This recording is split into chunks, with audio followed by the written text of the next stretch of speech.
Akut abdomen. Kalau bahasa Indonesianya akut abdomen. Abdomen akut.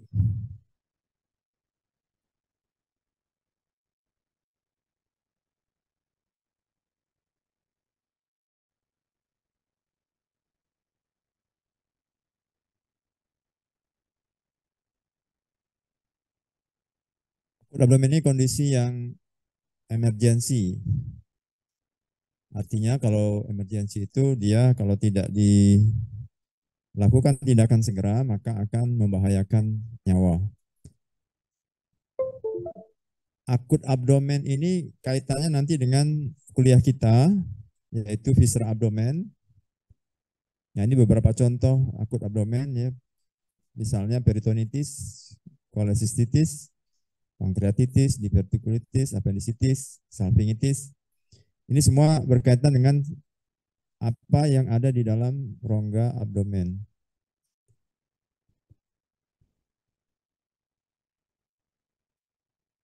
Bisa ada suara-suara. Kemudian trauma pada perut, baik trauma tumpul, trauma tajam, trauma tumpul berakibat pada organ dalam, organ viscera, kemudian dia akan menjadi ruptur misalnya, terjadi perdarahan perut, trauma tajam, luka tusuk, luka tembak, ada tumor intraabdomen, obstruksi, perforasi. Perforasi ini kemarin kita sudah bahas, sudah bukan bahas, kita singgung. Ulkus ventriculi, ulkus pada lambung yang mengalami perforasi, perforata, tipes yang mengalami perforata juga, torsi, perputaran, berputar kemudian dia bisa jadi ruptur juga, kemudian ada atresia ani.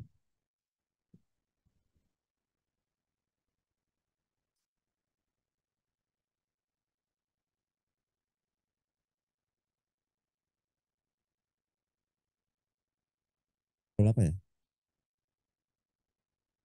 Ngobrol apa kamu?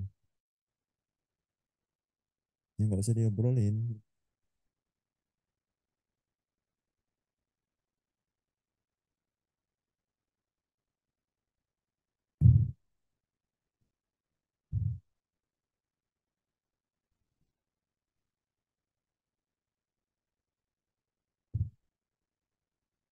Nah ini contoh-contohnya ya peritonitis, hernia, kemudian ada juga ini bisa mengalami kondisi emergensi, pada kondisi yang tidak emergensi juga bisa hernia. Tapi ada hernia yang bisa mengalami emergensi. Apa emergensinya? Ya, terjepit sehingga dia mengalami kondisi strangulasi namanya, terjepit, pembuluh darahnya berkurang, oksigen tidak ada, bisa mengalami strangulasi, itu bisa iskemi. Iskemi itu kondisi di mana jaringan sel itu mengalami kekurangan oksigen, kekurangan aliran darah, kekurangan nutrisi sehingga bisa mengalami kematian jaringan, kematian sel. Nah, ini hernia umbilikal, hernia omphalocele. Ini nanti kaitannya dengan kuliah-kuliah kita. Kemarin sudah kita pernah bahas dikit tentang bagaimana terjadinya hernia. Kemudian ulkus bisa mengalami perdarahan, ini bisa bolong, perforasi, ulkus pada lambung, perdarahan lambung, dan kemudian menyebabkan darah masuk ke dalam kapung abdomen, kemudian mengotori peritoneum, sehingga peritoneum mengalami peritonitis. Peritonitis menyebabkan sakit, nyeri, karena dia dipersarapi oleh sarapan perifer. Nah ini bagaimana perforasi pada lambung ya, itu bisa kita lihat dalam berbagai macam levelnya. Ini subacute, tadi akut, yang ini subakut, kemudian ini yang kronis. Ya. Nah, kita bisa lihat di situ kondisinya ini sudah mengalami perdarahan ya. Kita bisa lihat perforasi itu, kemudian ruangan yang peritoneum itu mengalami eh, apa, dicemari oleh darah yang ada dari saluran pencernaan. Nah, kita lihat dinding abdomen. Ini dinding abdomen kalau kita Perhatikan di situ ya, dari mulai sebelah kiri, kiri itu adalah kulit, dan itu adalah fascia, di bawahnya fascia superficialis, yang berwarna kuning tebal itu, fascia superficialis, gantung kalau tebal, kalau lemak makin tebal di daerah itu, makin tebal juga warna kuningnya. Kemudian lanjut fascia profunda, dan akhirnya otot-otot dinding abdomen. Ini kalau ada 3 lapis, berarti dia di lateral. Karena kalau di anterior, dia rectus abdominis itu cuma 1 lapis. Kemudian terus berlanjut ke lapisan transversalnya sebelum peritoneum parietal, dan yang ini adalah peritoneum parietal. Ini kulit di fascia superficialis, fascia profunda. Ini otot-otot. Ini fascia terakhir, fascia interna. Sebelumnya ini nanti peritoneum parietalis. Ini lapisan-lapisan dari superficial, skin, superficial fascia, anterolateral muscle, transversalis fascia, fascia transversalis, kemudian fascia extraperitoneal, dan peritoneum parietalis. Ini peritoneum parietalis. Ini lapisan-lapisan dinding perut kalau kita buka dari lateral dinding anterior abdomen. Ini kemarin sudah kita lihat bagaimana isinya.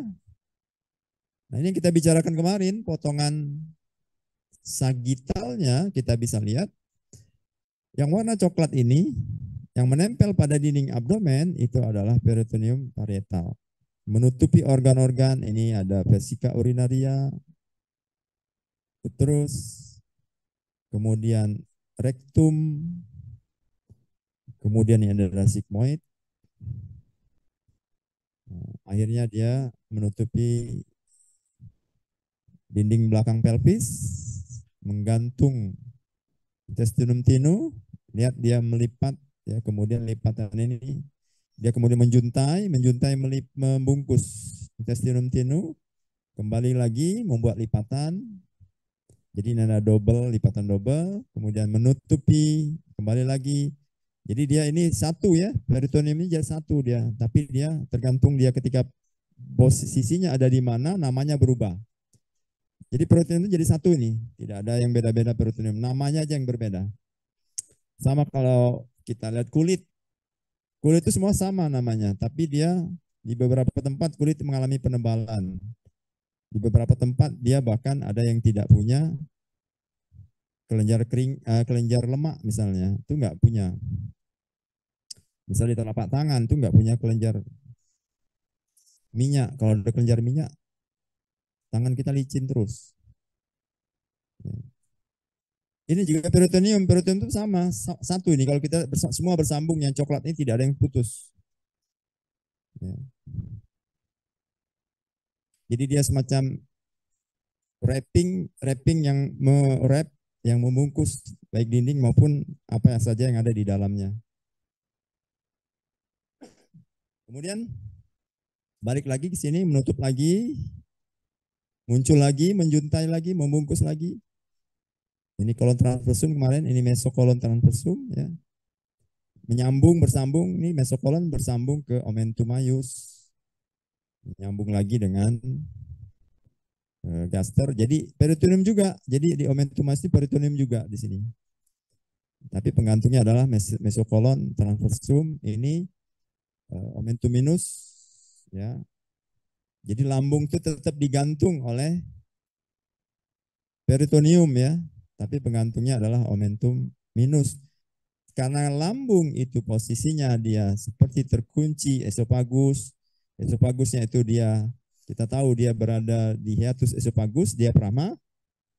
Kemudian dia juga ada di pylorus, bersambung dengan pylorus, tapi seolah-olah lambung itu tidak tidak digantung mantap oleh duodenum dan esofagus. Tapi sebenarnya lambung sendiri itu difiksasi oleh atau digantung oleh peritoneum. Peritoneumnya berubah nama menjadi omentum minus.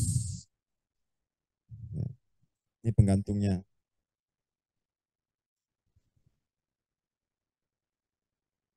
Nah, kemudian hepar ya.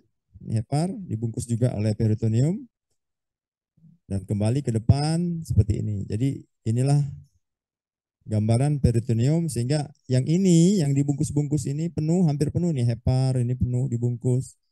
Ini gaster, ini kolon transversum, ini intestinum tinu, jejunum, ileum, ini semua adalah organ-organ yang disebut intraperitoneal. Sementara yang di bawah-bawah ini, duodenum, pankreas, ya, ini ada aorta, ini ada sigmoid, ini semua.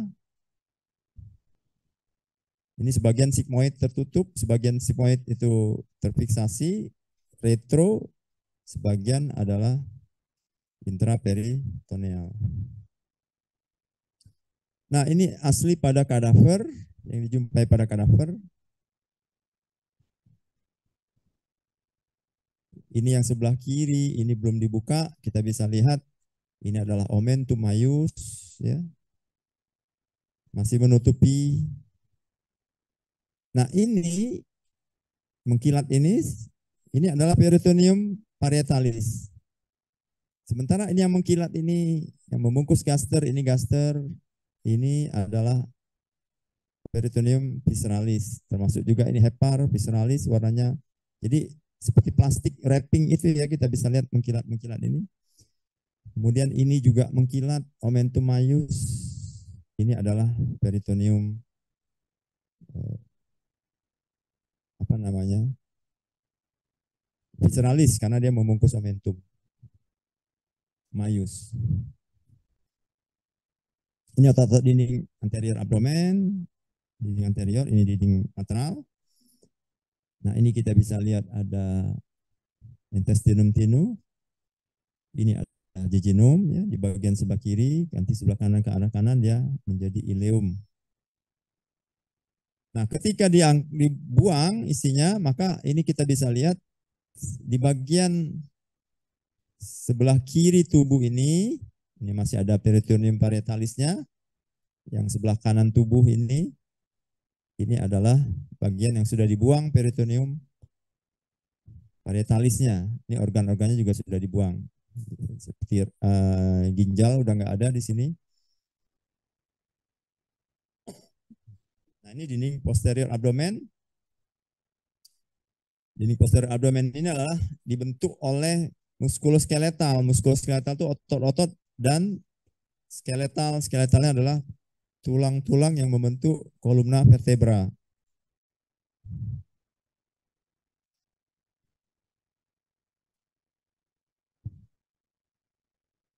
Jadi mulai dari batas bawah dari rongga toraks, tulang-tulang kerangka toraks, sampai ke mulut pelvis.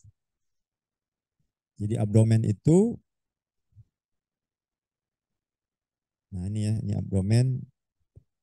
Ada yang membaginya abdomen ini mayor, abdomen minor. Abdomen minor ini pelvis. Pelvis ini kalau semua yang ada di bawah, di dalam tulang pelvis, nanti ada pelvic brim. Pelvic brim itu disebutkan sebagai ini pelvis. Ya. Nah, ini adalah abdomen. Jadi ruangan ini semua namanya abdomen, kemudian ada yang membagi ini abdomen saja, ini pelvis saja. Pelvic brim itu yang ada di pelvis. Karena organ-organ pelvis nanti berbeda lagi.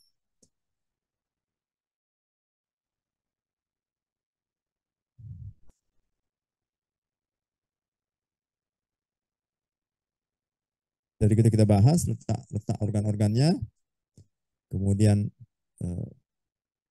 ada otot-ototnya.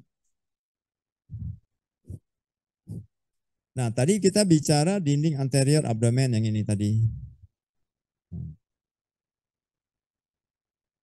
Sekarang kita bicara dinding posterior abdomen.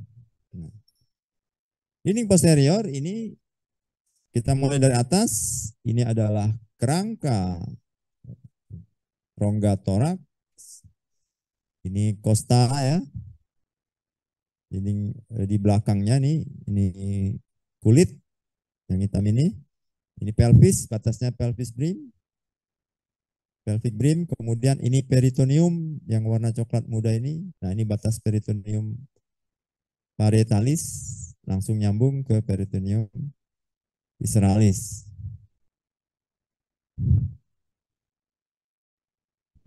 Ini lapisan-lapisannya fascia, kemudian otot-otot yang merah ini warna otot. Ini ada fascia lagi, baru kemudian nanti di sini ada ruang. Ruang inilah diisi oleh lemak dan organ-organ. Kenapa ada lemak? Ya sekali lagi lemak itu fungsinya adalah adipos. Adiposa itu fungsinya untuk sebagai bantalan ya. Jadi setiap ada organ itu biasanya ada bantalannya.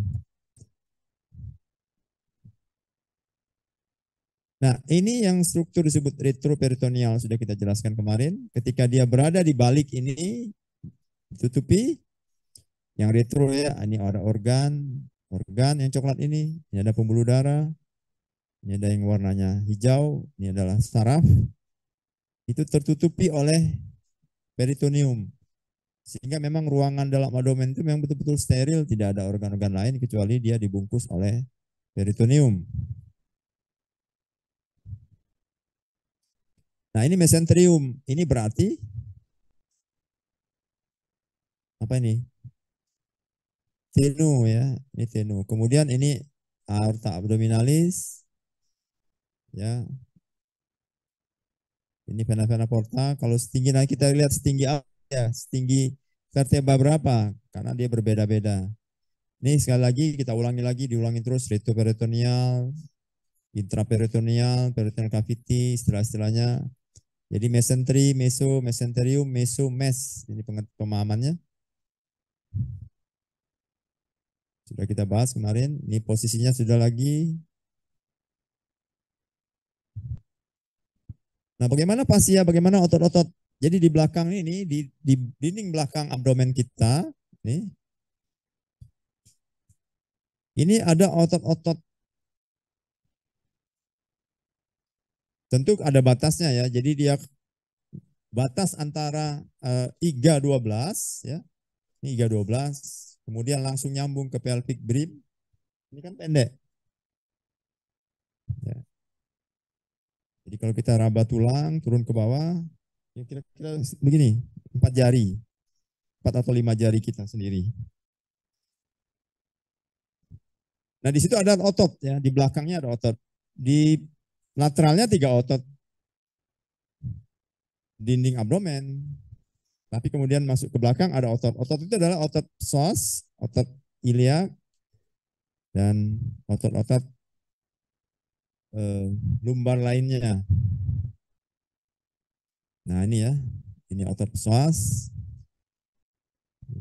ini otot quadratus lumborum, dan ini otot-otot erector spina. Kalau kamu belajar trunkus, ini erector spina, otot-otot yang menegakkan tulang belakang.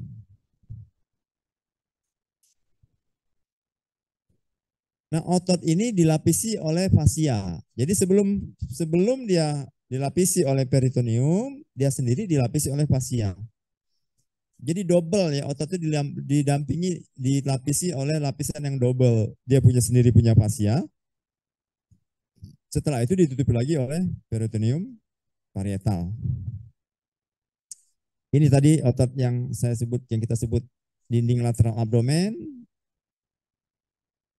obligus externus, obligus internus, transversus abdominis. Nyambung dia dengan otot-otot dinding posterior abdomen. Ini yang kita ambil cuman sisi kiri tubuh.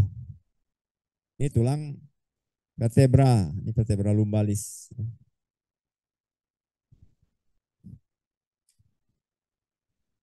Nah, di beberapa kondisi ada kalau ini contoh abses.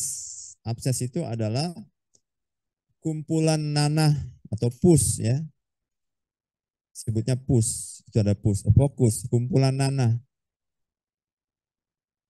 Jadi kalau terjadi infeksi, maka misal seandainya terjadi pernanahan, nanah itu bisa muncul akibat ya apa yang terjadi misalnya pada tulang belakang ya.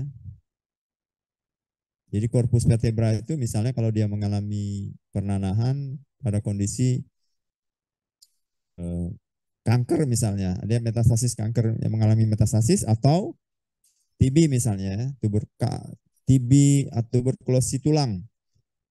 Itu mengalami pernanahan, nanahnya masuk ke dalam fascia. Nah ini tuberkulosis, nih sudah diceritakan itu tuberkulosis pada spina ya.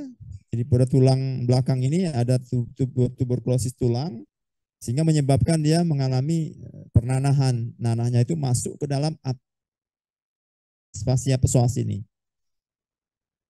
Jadi dia tidak sempat masuk ke dalam abdomen. Karena ada fascia psoas tadi ya.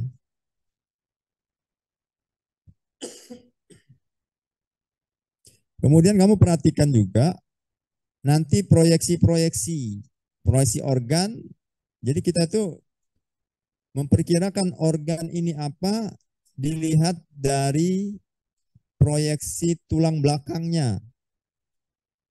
Ya. Misalnya di level lumbal 1 itu organnya apa saja yang ada di situ. Jadi kita ada landmarknya, ada anatomi permukaan namanya. Ya. Sehingga kita bisa tahu ini kalau kita akan menjangkau organ itu setinggi apa kita bisa lakukan, kita buat. Nah ini organ-organ retro ya, duodenum yang bagian kedua dan ketiga, kemudian pankreas, ren dengan ureternya dan glandula suprarenalisnya. Ini adalah organ-organ yang retroperitoneal. Jadi duodenum itu dibagi menjadi 4 bagian, bagian pertama, kedua, ketiga, dan keempat. Yang dia retro adalah bagian kedua dan ketiga. Nah ini kita lihat organ-organ yang retroperitoneal. Ini peritoneum parietalnya sudah dibuka, sudah disingkirkan, fascia ototnya juga sudah disingkirkan. Sehingga kita bisa lihat nih serat-serat ototnya kelihatan semua. Ini serat-serat otot. Ini semua organ viscera abdomen dibuang semua. Kita bisa lihat ada 3 pembuluh darah utama. 1, 2, 3. 1, 2, 3. Apa itu nanti kita lihat. Kemudian kamu bisa lihat juga ini ada apa namanya? Vena ya. Vena renalis kiri. Ini ada vena renalis kiri, ini ada vena renalis kanan. Perhatikan ini kamu bisa bandingkan antara vena dengan arteri. Ini vena besar, vena cava dengan arteri besar aorta ini. Secara kasat mata kita bisa bedakan. Ya.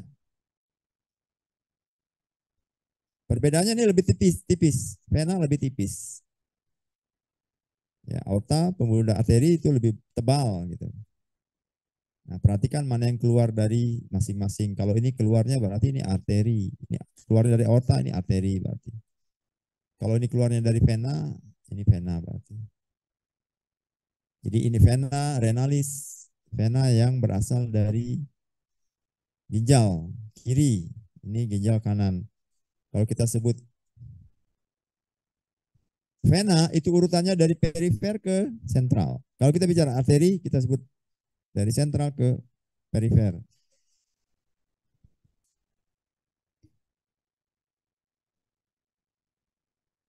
Pembuluh darah yang retroperitoneal ini aorta dengan cabang-cabangnya, vena cava inferior dengan cabang-cabangnya.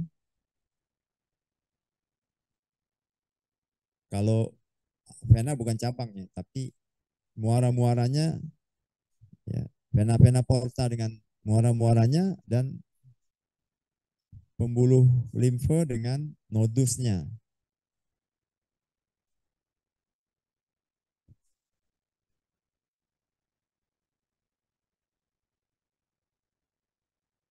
Nah, aorta abdominalis memiliki cabang-cabang utama dalam 3 kategori. Kategori pertama adalah arteri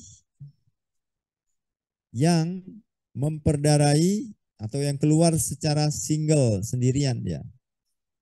Maksudnya satu, tidak berpasangan. Jadi arteri keluar cuma satu. Dia nanti memperdarahi usus dan segala macam organ yang ada di situ. Pertama trunkus celiacus, yang kedua mesenterika superior dan mesenterika inferior. Jadi kalau kamu lihat nanti ada pembuluh darah dia tidak punya pasangan, maka dia itulah di antara ketiga itu. Ada pembuluh darah yang berpasangan karena dia memperdarahi yang pasangan. Suprarenalis itu kelenjar suprarenalis, renalis itu berpasangan karena kiri dan kanan. Arteri renalis ada ginjal kanan, ginjal kiri. Arteri gonadal atau arteri testikularis atau arteri gonadalis itu dia berpasangan. Kemudian ada nanti arteri yang memperdarahi ya, dinding abdomen. Dia kiri kanan juga. Ya. Arteri lumbar dan arteri brenica inferior. Nah, ini yang keluar yang tunggal-tunggal satu-satu. Lihat levelnya, ini di torakal 12. Sehingga orang mau setinggi apa badannya, sependek apa badannya, dilihat toraksnya. Vertebra torakalis 12, setinggi itu adalah trunkus celiacus. Berarti di bawahnya apa? Mesenterika superior, setinggi. Ini apa ini?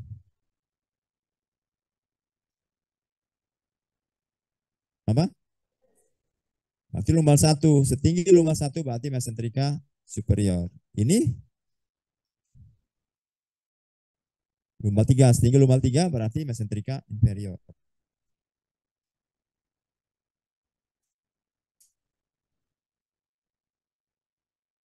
12, 1 dan 3. Nah ini tadi yang berpasang-pasangan. Ini berarti dia sebelah kanan. Kalau kita anggap ini sebelah kanan, maka sebelah kiri sana itu ada yang berpasangan. Ya.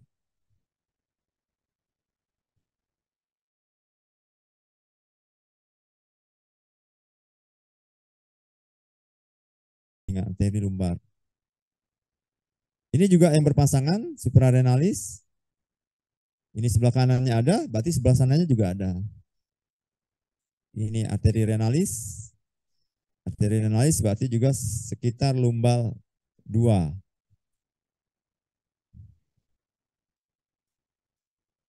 Nanti kita bisa lihat ya. Itu arteri apa nanti kita bisa apa namanya? Kita bisa menjawab ya. Kemudian ini organ-organnya.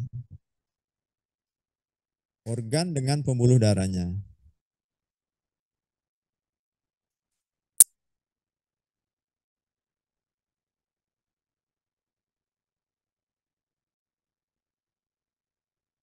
Hanya di situ ada pankreas, kemudian ada vena splenica, arteri mesenterika superior, di dekatnya di bawahnya itu ada vena renalis kiri, ya. Kemudian ini bagian ketiga dari duodenum. Sehingga kita bisa ngira ini adalah vena arteri mesenterika superior. Masih ke bawah lagi mesenterika inferior dan seterusnya. Nah, ini apa yang disebut sebagai TPP? Apa TPP? Bidang transpilorik. Jadi ada plane, ada bidang. Transpilorik plane, TPP. Berarti apa kalau transpilorik? Pilorik itu apa? Ya, diperkirakan disitulah letak pilorus.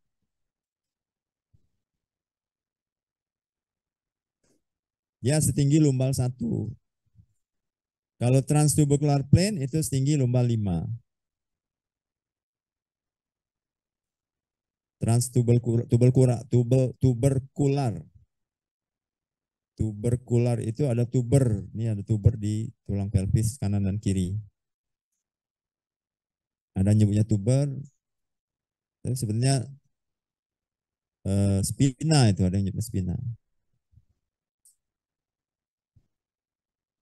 Ini masih ada tulisannya, enak. Jawabnya enak. Lihat yang pembuluh darah yang tunggal dengan yang berpasangan.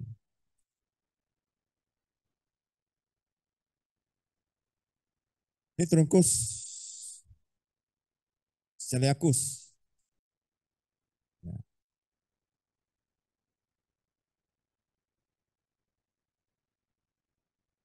Dan ini ada yang berpasangan. Ini berpasangan kanan dan kiri. Yang tunggal dulu ya. 1, 2, 3. 1, 2, 3. Trunkus celiacus, mesentrika superior, mesentrika inferior. Ini testikular berpasangan atau gonadal. Kalau pada perempuan ovarika, pada laki-laki ini testikular. Sebutnya gonadal. Kalau gonadal sama semua berarti. Ini arteri renalis kanan dan kiri.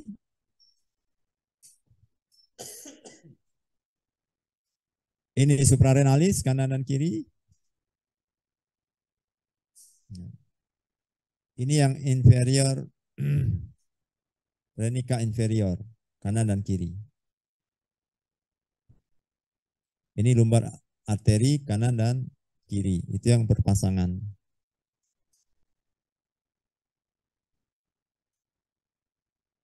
Nah, berarti di lumbal 1 level ini, lumbal 1.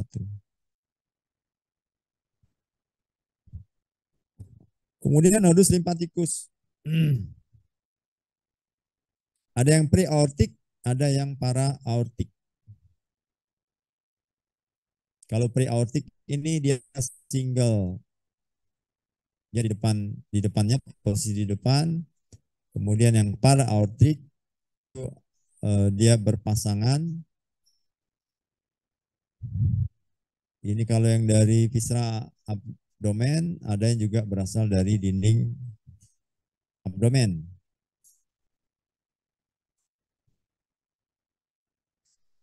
Nodusnya, nodus limfatikusnya.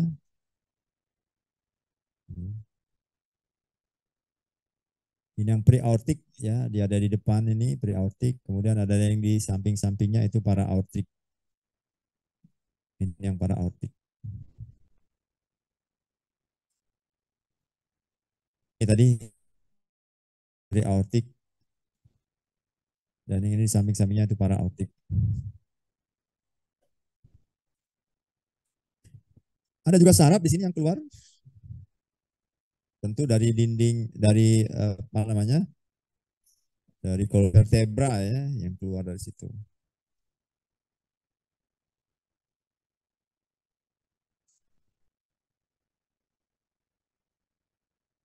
Ini berdasarkan apa namanya?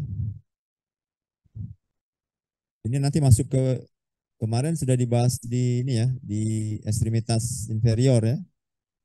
Tidak usah dibanyain lagi. Ini pesarapannya, plexus lumbalis dan otot psoas. Ini quadratus lumborum ya, quadratus dia bentuk segi 4 ini, quadratus lumborum.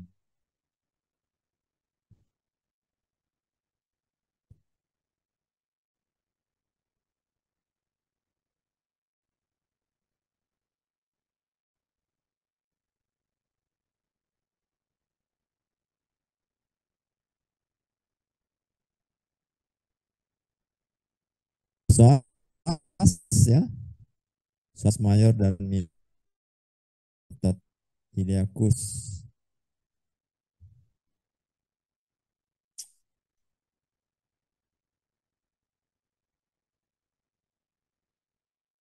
Kita akan lihat dulu trunkus celiacus, celiacus. Trunkus celiacus ini pembuluh darah yang memperdarahi organ-organ di atas. Dari mulai sebagian ini sepertiga dari ini apa namanya esophagus, lambung, lien, pankreas, hepar, ya sebagian dari duodenum itu diperdarahi oleh trunkus celiacus. Nah, ini trunkus celiacus dari sini mulainya. Cabang pertama trunkus celiacus adalah arteri gastrika sinistra. Ini memberi cabang juga ke esophagus. Kemarin kita sudah lihat esophagus diperdarahi oleh gastrika sinistra. Cabang kedua, dia memberi cabang untuk hepar. Arteri hepatika communis. Nanti hepatika communis akan menjadi arteri hepatika propria, ya. Kemudian hepatika itu nanti akan menjadi hepatika kanan dan kiri. Kemudian berikutnya cabang selanjutnya adalah arteri splenica. Dia menuju ke spleen, ke limpa, tapi juga nanti dia akan memberi percabangan juga ke yang lainnya. Kita bicara yang utama dulu ya. Gastrika sinistra, arteri hepatika communis, arteri splenica, arteri gastroduodenal, kemudian arteri hepatika propria. Tadi sudah kita sebutkan. Jadi hepatika communis akan bercabang menjadi hepatika propria dan gastroduodenal. Nah, dari hepatika propria ini keluarlah arteri gastrika dexter, ya, dextra. Dextra dan dexter, dextra dan sinistra nanti akan bergabung ya untuk memperdarahi area di area gaster yang ada di atau melalui curvatura minor. Ini curvatura minor. Sementara yang curvatura mayor ini cabang arteri hepatika communis ya. Memberi cabang kanan dan kiri arteri hepatikanya. Arteri kiri yang kanan ini ada memberi cabang pada arteri sistika untuk pembuluh apa namanya? Choledochus, ductus cysticus. Nah, untuk yang curvatura mayor itu akan diperdarahi oleh arteri gastroepiploika kanan dan kiri, sinistra dan dextra. Asalnya dari mana? Kalau yang gastroepiploika kiri itu dari splenica, kalau yang gastroepiploika kanan itu dari gastroduodenal. Gastroduodenal itu memberi cabang pankreaticoduodenal superior dengan gastroepiploika kanan.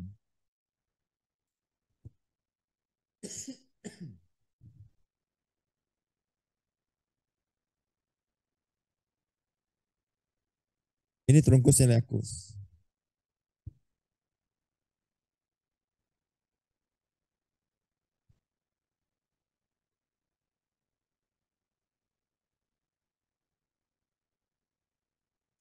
Saya ingatkan dulu tentang venanya. Kalau kemarin kita prinsipnya adalah vena profunda atau vena organ-organ itu mengikuti arterinya, tapi nanti beda ya. Khusus pada viscera abdomen itu venanya dia tidak mengikuti arterinya.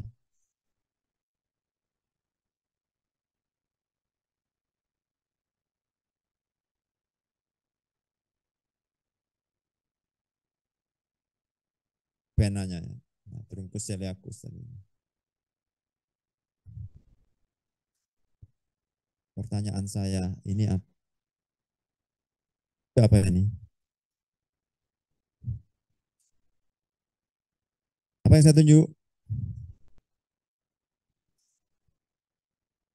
Ini nih.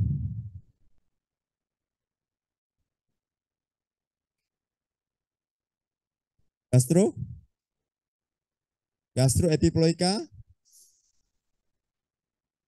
sinistra kanan ini, kiri ini. Ini apa yang saya tunjuk?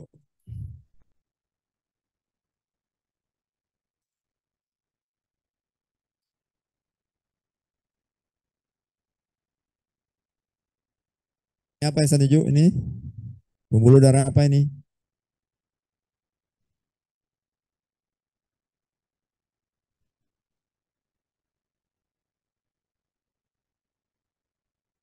Saya mundur lagi ini apa ini? Ini dulu. Oke, apa ini?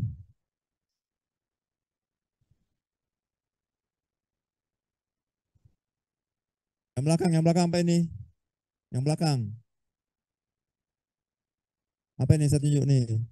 Ini.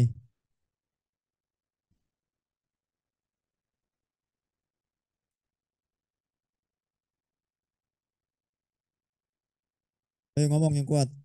Apa ini?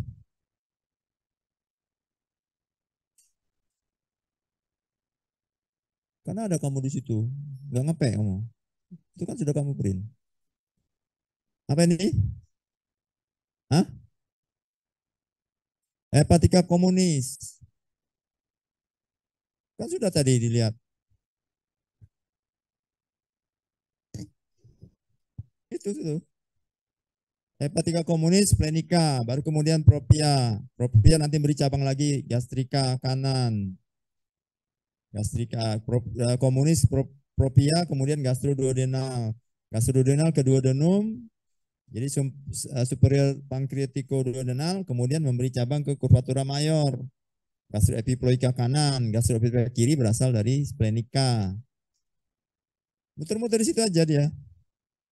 Makanya di satu-satu diurut dari mulai gastrika sinistra, kemudian splenika, hepatika komunis. Pertanyaan saya lagi, satu lagi.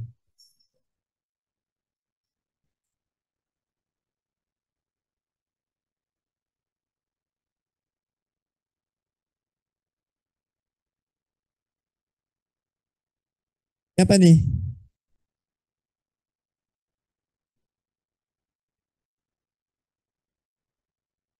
Apa?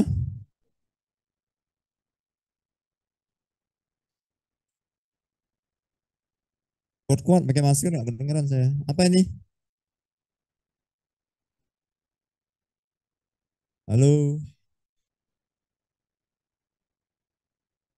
Hah? Bukan, ini sudah bercabang menjadi dua. Ini hepatika sinistra. Jangan kamu ikutin semua ini. Ini kan komunis. Komunis jadi propria. Propria kemudian jadi kanan dan kiri. Ini kiri dan kanan. Ini sistika belakang sini. Ini yang gastrika dextra ini. Ini gastrika dextra. Ini yang ke bawahnya apa ini? Pankreatiko.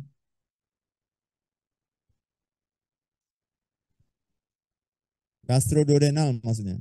Gastroduodenal ini yang sini. Gastroduodenal ini ke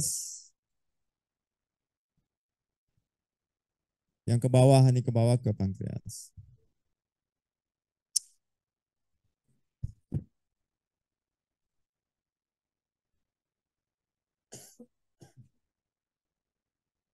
Ini apa ini?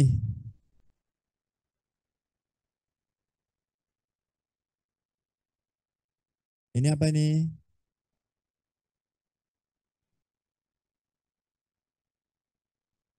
Hah?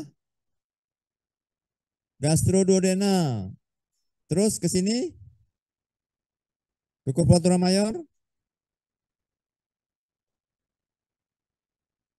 Ah, suaranya guduk-guduk gak kedengaran. Apa ini? Ini kan ke curvatura mayor ini.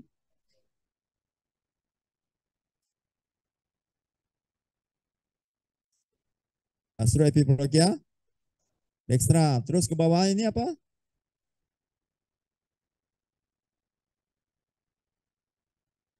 Pang, pankreatiko duodenalis superior.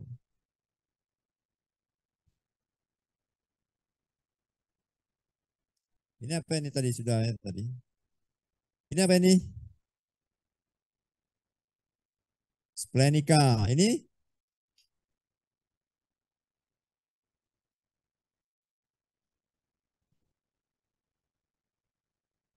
sekarang berikutnya kita akan lihat apa ini? Pembuluh darah apa? Me mesenterica. Superior apa inferior? Kenapa kamu nebak superior? Tahu dari mana dia di atas? Apa emang ada yang bawahnya? Enggak kelihatan bawahnya.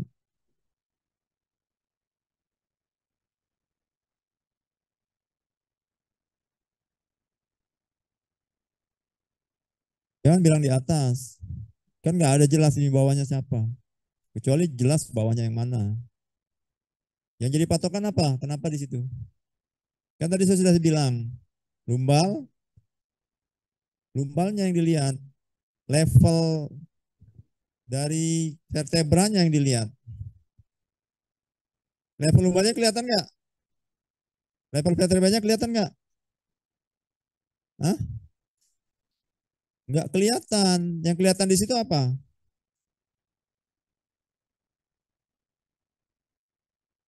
Duo? Duodenumnya kan ada di situ duodenum. Itu kan duodenum. Duodenum 4 berapa itu?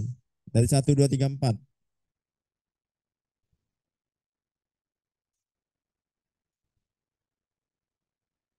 Segmen yang berapa? Kan duodenum dibagi 4. 1, 2, 3, 4. Itu kelihatan itu. Segmen berapa itu? Bagian yang berapa duodenum?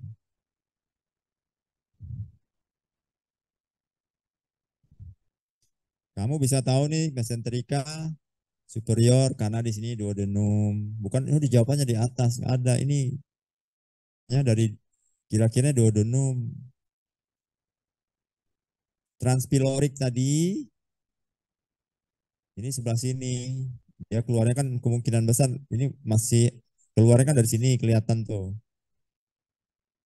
Masih ada di atas lagi dikit.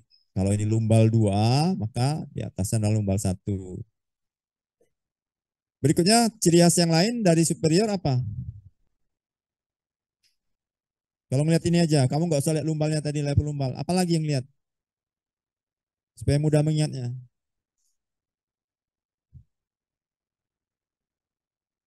Apa yang diperdarahinya dilihat.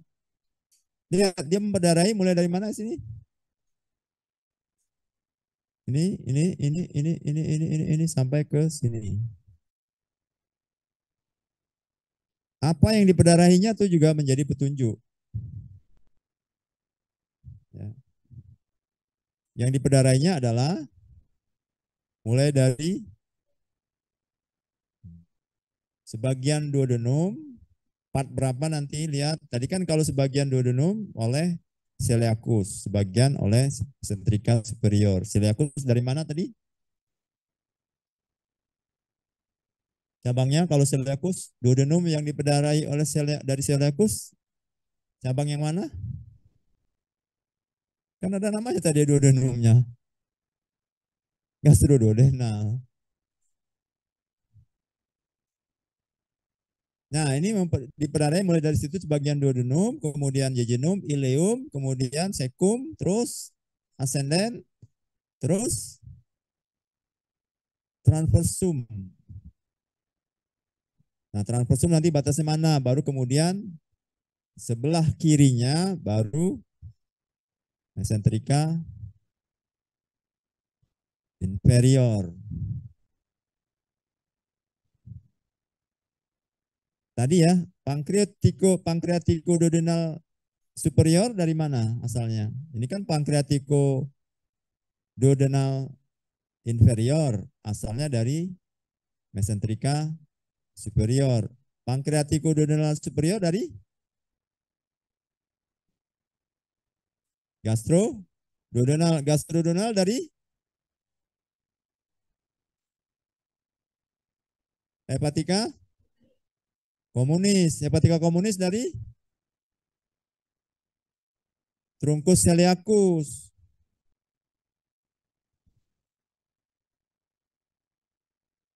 Nah, dia memberi cabang, ini mesenterika superior, memberi cabang ileal dan jejunal. Inilah nanti yang masuk ke dalam lipatan abdomen, lipatan peritoneum yang disebut sebagai mesenterium.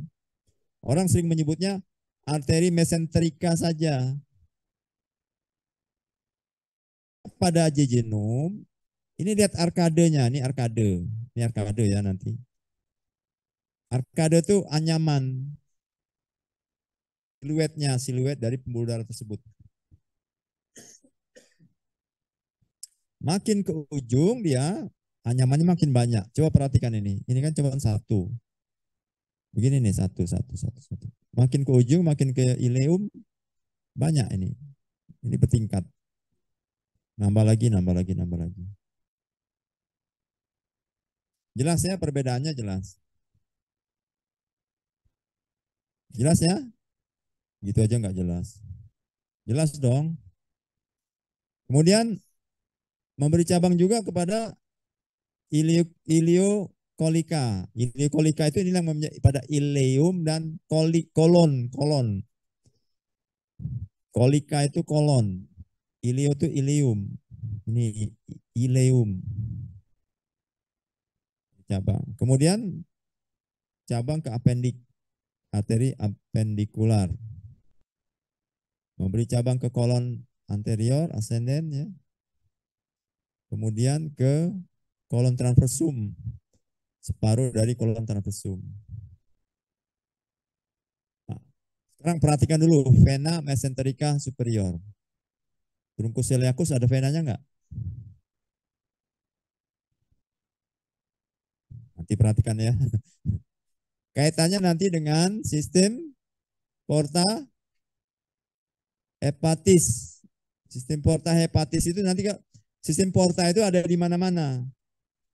Di otak itu ada sistem porta, di hepar ada sistem porta. Apa itu sistem porta nanti kita lihat. Ini jangan kamu sebut, ini apa nih? Mesenterika inferior. Kenapa alasannya? Di bawah. Ya, jangan sebut di bawah.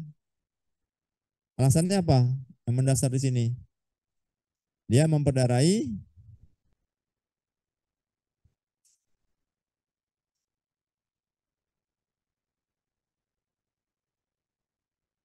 kolon sebelah kiri, mulai dari separuh kolon transversum sampai ke rektum.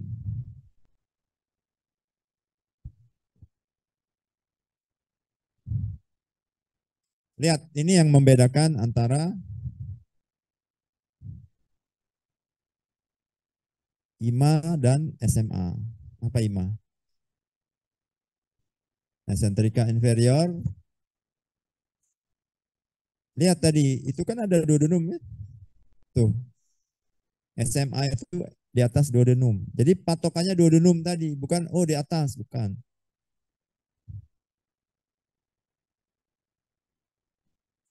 Lihat di situ ada lambang asterik. Lihat ya asterik. Kira-kira asteriknya apa ini maksudnya?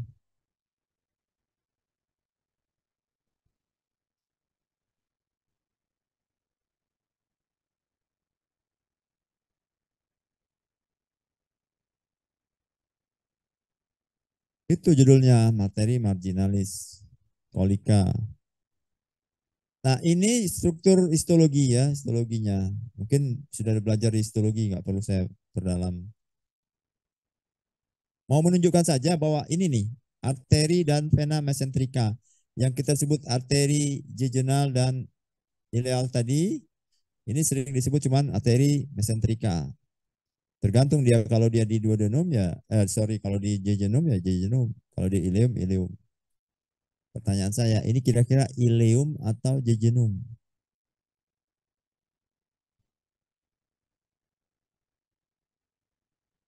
Ileum apa jejunum? Kamu dari mana lihatnya? Siapa yang jawab ileum? Alasannya apa?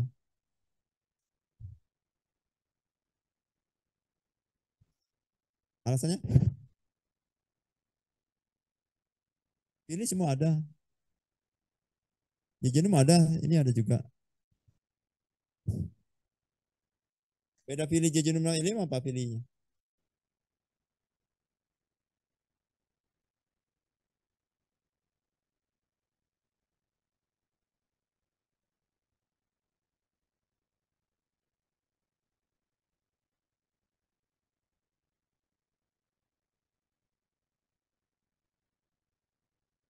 Lagi yang bisa jawab? Kalau saya nggak tahu jejunum apa helium. Ya, kasih tahu saya, maksud saya gitu. Kasih tahu alasannya apa.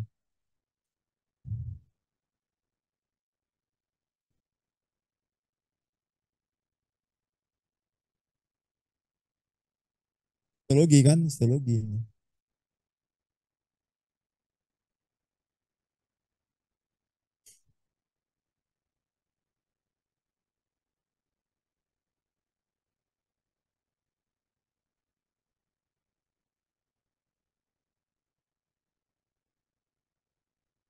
Kalau ini nggak tampak, hampir tidak. Cuma bisa bisa diperkirakan apa aplikasinya.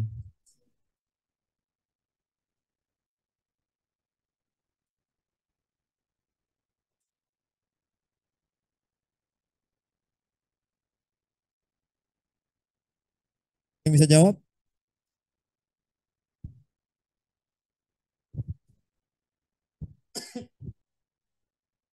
Bukan pilihnya ya, tapi apa? Pelikannya. Kalau pelika pada jejunum gimana? Pada ileum gimana? Makin ke ileum, makin pelikanya makin banyak. Makin ber Sebenarnya ada yang lain ini. Yang lain itu adalah nodus, bukan nodus. Apa namanya? Eh, limfatiknya.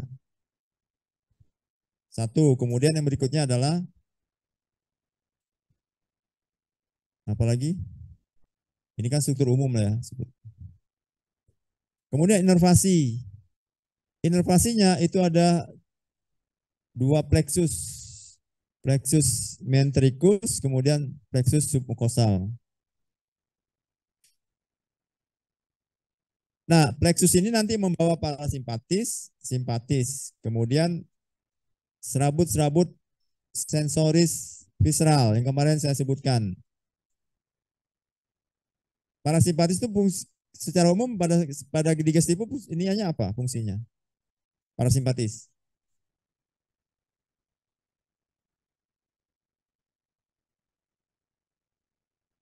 Ya, secara umum apa dia?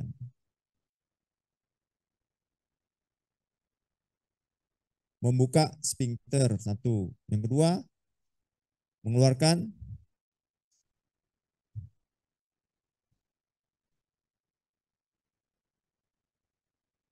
rekan getah.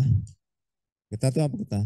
Ya apa saja yang di situ cairan pencernaan.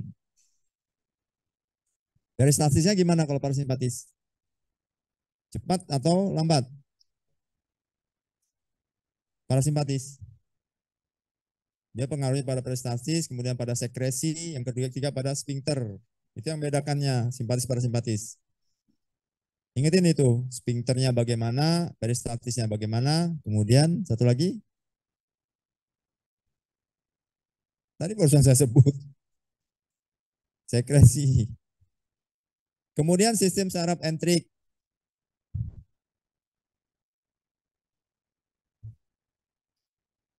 Nah ini ada sendiri dia jadi bisa jalan sendiri, tapi juga dipengaruhi oleh simpatis parasimpatis. Ini neuron-neuron yang ada di dinding usus itu juga mempersarapi secara otonom. Nah, jadi dia ada hubungan yang plexus di atas, tapi dia juga bisa menjalankan sendiri. Dia punya arcus refleks yang independen juga. Ini ya, kontrol sekresi, peristaltik, dan segmentasi. Ini secara umum, kita kalau nggak ada dominan simpatis, parasimpatis, maka dia jalan sendiri. Tapi ketika kita misalnya simpatisnya lagi meningkat, maka dia berpengaruh. Kamu lagi senang simpatis. Apa yang terjadi pada pencernaan kamu?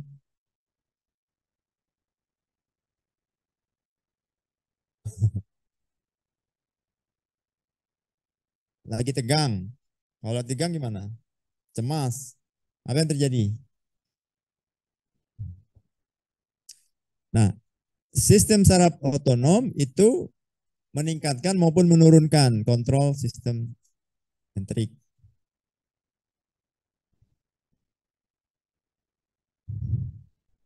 Ini hubungan-hubungan visceral abdomen ya. Pada lapis pertama itu liver, ini liver ya, bukan live. Bukan live, ini liver.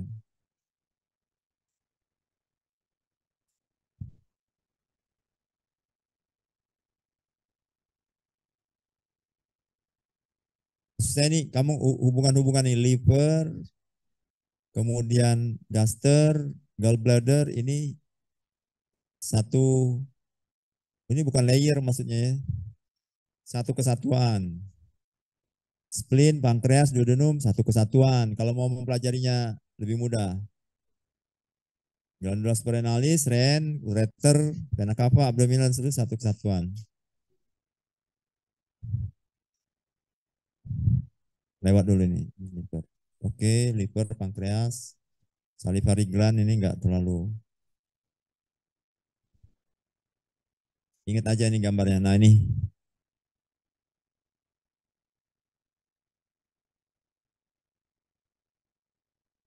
Ini ada kelenjar apa?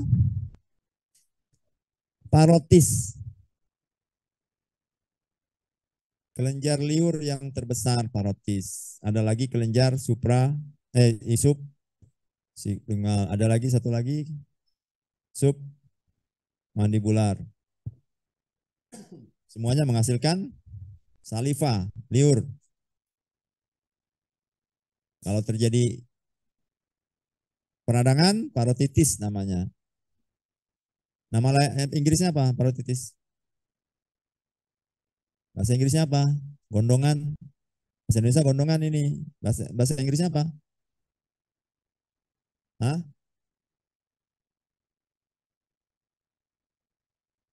Buka kamus. Parotitis namanya apa? Ini ada salurannya, ada duktusnya ya. Di duktusnya dia di premolar 1 dan 2 antara situ. Ini keluarnya dari sini liurnya. Salivanya ini yang di sublingual di bawah lidah. Submandibular juga.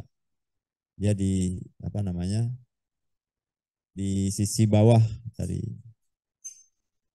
pankreas, ini pankreas. Pankreas ini di bawah 2 fungsi ya.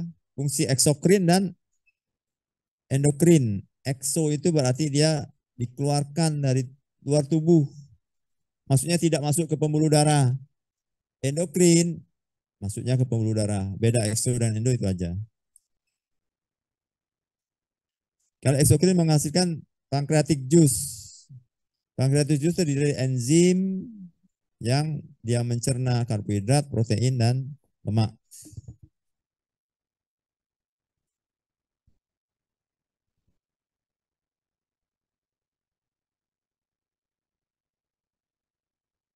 Nah, nanti dia terkumpul, pancreatic juice itu keluarlah dia melalui ductus ya, pancreaticus. Nama anatominya ductus pancreaticus sudah gitu aja, tapi dikasih nama orang nanti beda-beda. Ada Patri dan Wirsungi.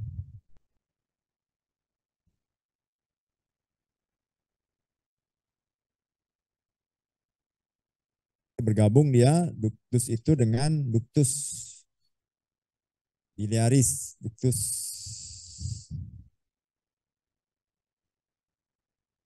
Nanti kita lihat gambarnya ya. Nah, ini endokrin. Endokrin itu dihasilkan oleh pancreatic islet. Ini lagi namanya nanti disebut Pulau Langerhans. Karena pancreatic islet nama anatominya. Nama klinisnya Langerhans islet. Jadi nama orang. Langerhans itu nama orang ya. Nah, sekarang saya tanya, Langerhans islet itu ada di mana dia? Dari pankreas itu. Ya Pulau Langerhans, makanya disebut pulau-pulau. Kenapa disebut pulau-pulau? Indonesia disebut pulau-pulau. Kenapa disebut pulau-pulau? Ya, Bukan hanya terpisah, tapi apa? Menyebar. Jadi kalau ditanya di mana Pulau Langerhans, ya menyebar di seluruh pankreas.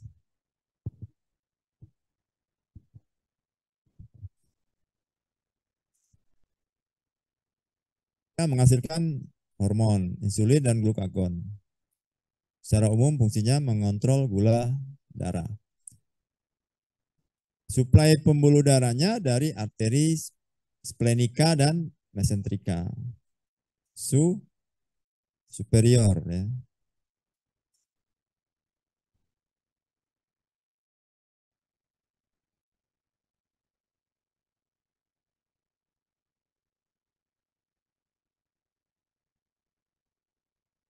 Suplai sarafnya itu dari ya sama, semuanya sama tadi.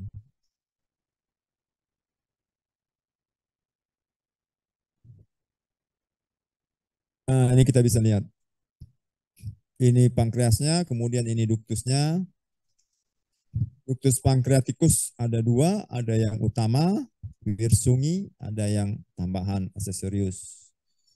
Santorini.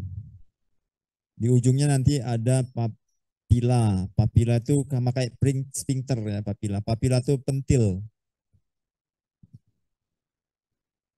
Jadi pentilnya ada dua ujungnya nih, ada pentil yang kecil, pentil yang besar. Ini yang mengontrol dia keluarnya kapan. Ya, papila ini.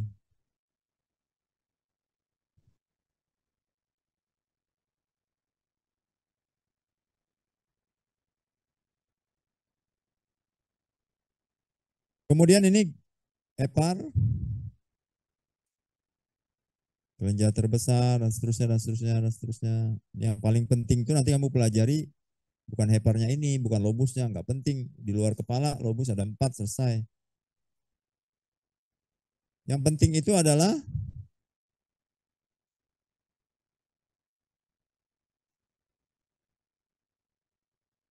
yang penting pendarahannya, sistem portanya yang kamu harus pelajari betul.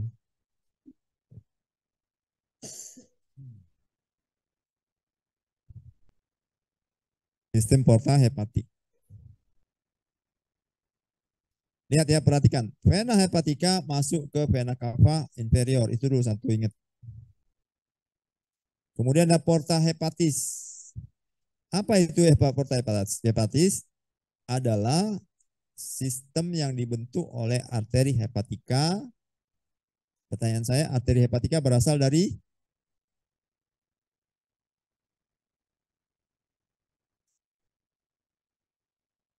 hepatika propria. Propria dari komunis, hepatika komunis. Hepatika ada berapa?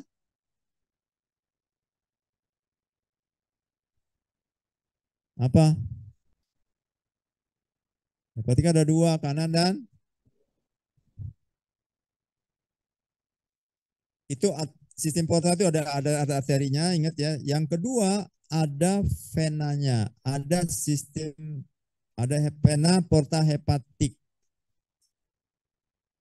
Apa dia? Dia membawa darah yang banyak makanan dari saluran pencernaan, mulai dari gaster sampai ke mana? Semuanya. Kalau bagaimana dia fungsi nanti penyerapan dan sebagainya, termasuk cairan. Ya, sebenarnya bukan hanya nutrien, tapi juga cairan. Karena dia nanti pengatur cairan ya, penyerapan dan kalau dia mau dikeluarkan. Kemudian nanti ada sistem porta ini punya ada dua capillary bed. Yang terakhir sistem porta itu ada ductus hepaticus. Gambarnya di mana ini kalau kita bicara? Gallbladder. Gallbladder ini berisi bilirubin ya, bile. Bile itu apa bile? Empedu.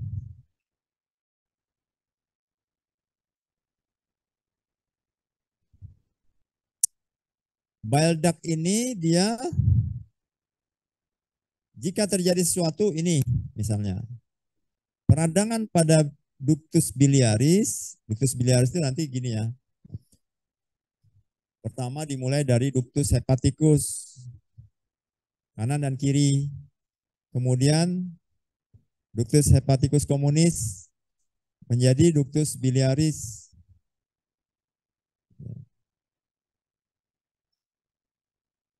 Baru kemudian bergabung, tadi kita sudah bahas dengan ductus pancreaticus yang wirsung, yang mayor.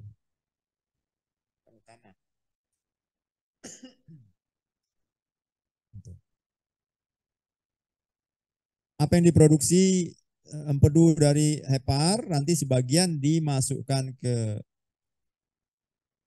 vesika velea, gallbladder, gallbladder ini, kemudian sebagian langsung atau bisa dipakai untuk pencernaan, mencerna lemak, ya, memecah lemak.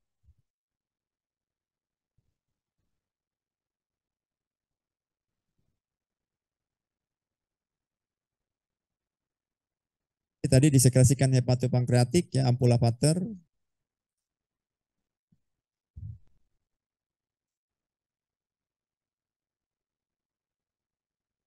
Atau kembali lagi ke vesika velea melalui ductus cysticus. Ini tadi sudah pankreas, endokrin, ductus pankreas sudah tadi, ampula pateri, spleen. Nah, spleen ini highly vascular, ya. Dia banyak darahnya dia. Fungsinya dia dalam imunitas dia meremove darah-darah yang tercemar antigen.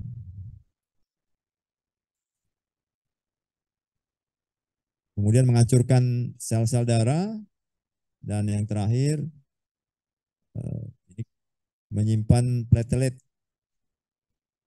Kalau pada fetus dia sebagai hematopoiesis. Sistem porta di mana ya? Oh, bukan di sini, di satunya.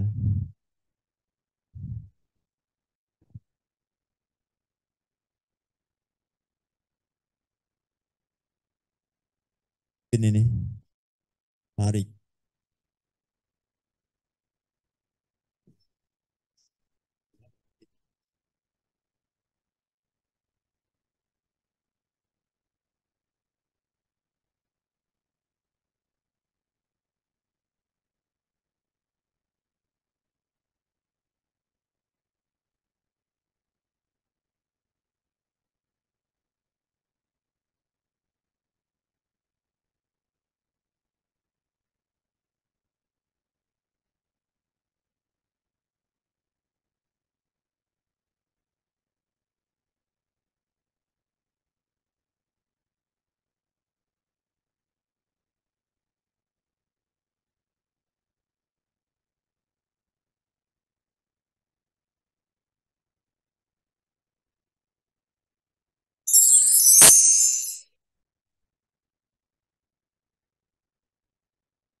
Nah, ini adalah vena-vena di saluran pencernaan.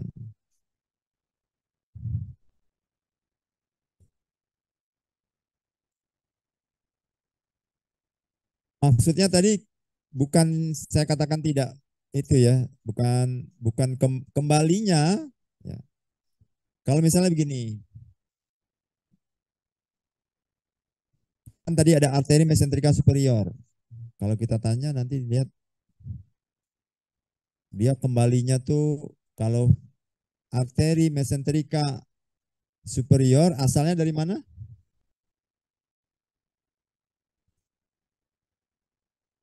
Arteri mesenterika superior asalnya dari mana?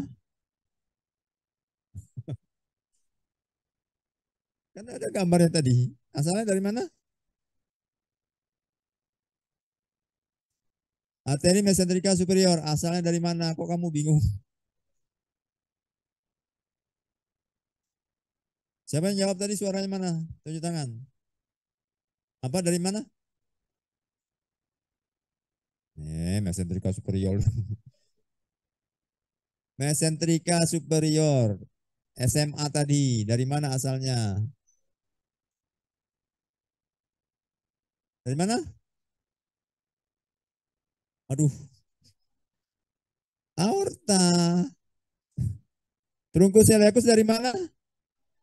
Aorta abdominal. Mesentrika inferior dari mana? Aorta abdominal. Semuanya gitu. Nah, vena-venanya tidak masuk ke vena. Nah, sekarang pertanyaan saya, yang sepadan dengan aorta abdominalis apa? Venanya, vena yang sepadan apa? Vena cava inferior. Nah, yang saya maksud tadi tidak sejalan vena dengan arteri itu adalah kalau pada arteri dan vena yang lain itu masuknya jelas. Misalnya begini. Nah, kita bicara iliaka aja ya. Berisik. Iliaka aja, iliaka. Belum nggak muncul di situ ya, belum saya share ya. Iliaka komunis itu ada iliaka kanan dan kiri. Nah ini contoh mana iliaka? Saya mau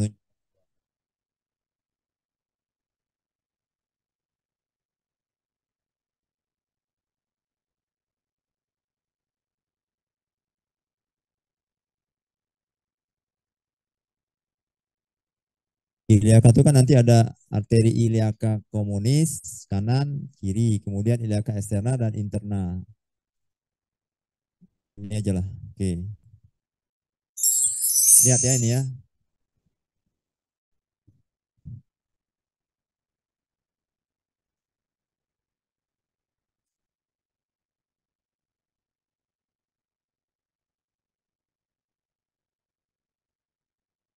Ini iliaka. Nah, ini iliaka komunis, komunis, kemudian iliaka nanti ini venanya aja kita buat. Ini iliaka eksterna, ini iliaka interna. Arterinya ini arteri iliaka eksterna, interna, ini iliaka komunis. Ini lihat ya. Ini aorta abdominalis. Bercabang dua, iliaka kanan, komunis kanan. Kanan dan kiri punya cabang masing-masing, iliaka eksterna dan interna. Venanya juga demikian. Iliaka interna, eksterna. Vena iliaka komunis, kanan dan kiri. Ya semua dia. Muaranya langsung iliaka eksterna interna ke iliaka komunis, kanan dan kiri. Tetapi pada sistem pencernaan, vena-vena itu tidak langsung masuk ke vena cava inferior. Contoh ya. Nih. Vena mesenterica inferior. Vena mesenterica superior. Ini superior, sorry. Superior. Ini mesenterica superior. Ini mesenterica inferior. Masuknya kemana? Tidak masuk ke vena cava inferior. Tapi masuk ke sistem porta. Artinya seluruh darah balik dari sistem pencernaan tidak langsung masuk ke vena cava inferior. Dia wajib harus melakukan hepar. Karena fungsi hepar sebagai ya secara umum detoksifikasi. Metabolisme dan detoksifikasi. Kita nyebutnya orang awam detoksifikasi. Itu metabolisme. Semua di metabolisme dulu. Jelas ya? Setelah kumpul semua, jadilah dia sudah hasil metabolit itu baru masuk ke vena cava. Tadi yang kita sebutkan, saya suruh saya ingatkan, masuknya ke vena cava. Berarti porta hepatis masuk ke hepar, keluar ke vena hepatica, baru ke vena cava inferior. Itulah yang menjelaskan tentang sistem porta hepatis.